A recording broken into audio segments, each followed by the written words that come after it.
আপনাদেরকে মজার কয়েকটা ভিডিও দেখাই, তারপর একটু কথা বলি।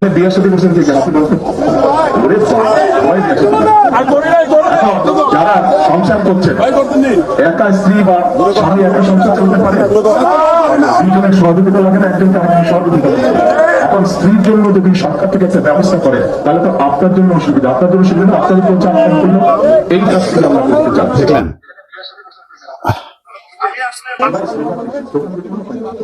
দেখেন যে স্লোগান দিতে বুঝবো, আমি বুঝে নিবো তুমি এখানে ডিস্টার্ব করে দাও, যে ডিস্টার্ব করার উদ্দেশ্য হচ্ছে সেই স্লোগান। কাজেই তোমার নাম এখন হবে, যে স্লোগান দিবে তোমার নাম যুক্ত হবে। এর পাশাপাশি দেখেন অন্য একটা জিনিস বুঝতে পারবেন যে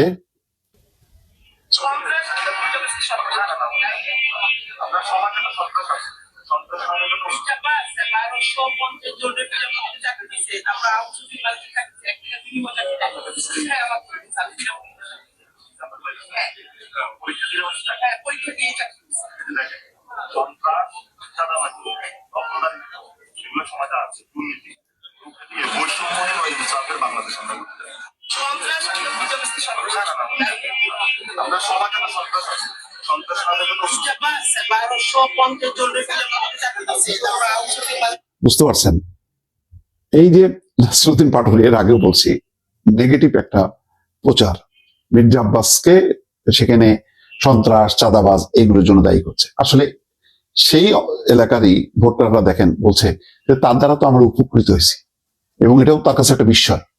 মানে তারা আবার জিজ্ঞাসা করছে যে আপনার যোগ্যতা পরীক্ষা কিনা, সন্দেহ। দেখেন তরুণদের কাছ থেকে তারা কি করতে চায়, তাদের স্বপ্নটা কি, এই স্বপ্নটা না ঢুকায় চাঁদাবাজ, দুর্নীতি, সন্ত্রাস, ভাই আপনারা ক্ষমতা আসলে তো এটা অটোমেটিক ভাবে দূর হবে। বরং তাদের কাছে যে আপনাদের কর্মসূচিটা দেন, যে আমরা বাংলাদেশটাকে কি করতে চাই, দুর্নীতি সন্ত্রাস মুক্ত করে আমরা কি করব, সেই কথাগুলো কিন্তু নেই, আমি শুনি না এই পর্যন্ত।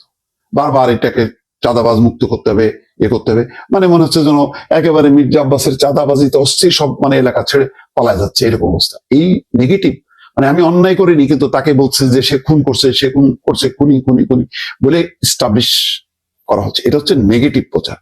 তারেক রহমান দেখেন দুষ্টমি করতেছে, যে এখানে বিয়ে করছেন কারা কারা হাত তোলেন, জবাই হাত তুলছে, জোরে বাপরে, মানে এত মানুষ বিয়ে করছে, একজন বলতেছে যে না আমি বিয়ে করিনি। যাক, তারপরে আসল কথাটা কিন্তু তিনি বললেন, কি বললেন, যারা বিয়ে করছেন তাদের ঘরে স্ত্রী আছেন, তা আমরা ফ্যামিলি কার্ডটা যদি আমরা তাদেরকে দেই তাহলে পরিবারের কি উপকার হবে না, এই যে কথাগুলি বলছেন, তাই না। তারপরে স্লোগানটা বন্ধ করতে বলছে, দেখেন স্লোগান বন্ধ করে বলছে যে আলোচনা করি, বক্তৃতা শোনেন, কথা শোনেন, এবং তাদের কাছ থেকে রেসপন্স নিতে যাচ্ছেন। এই যে তাকে মাননীয় শব্দ না করছে, এমনকি তরুণদের কাছেও বলছেন যে আঙ্কেল বলতে পারো তোমরা, কিন্তু ভাইয়া বললে আমি খুশি হই, মানে যাতে নৈকট্যটা বাড়ে, একটা কমিউনিকেশনটা বাড়ে, যাতে মেসেজগুলো তাদের মধ্যে আর দূরত্ব না থাকে।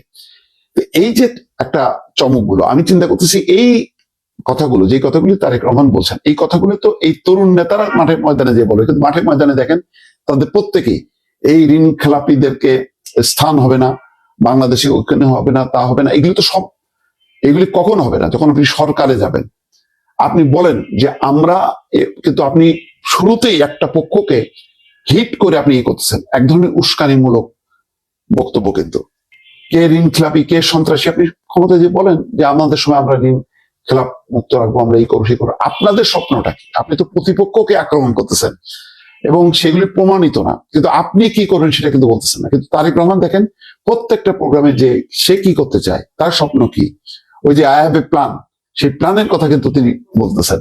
কিন্তু অন্যরা দেখেন শুধু বিএনপি এই করছে সেই করছে, অতীতের এই কথাগুলো নিয়ে সামনে আনছেন, সামনের কোনো কথা নেই।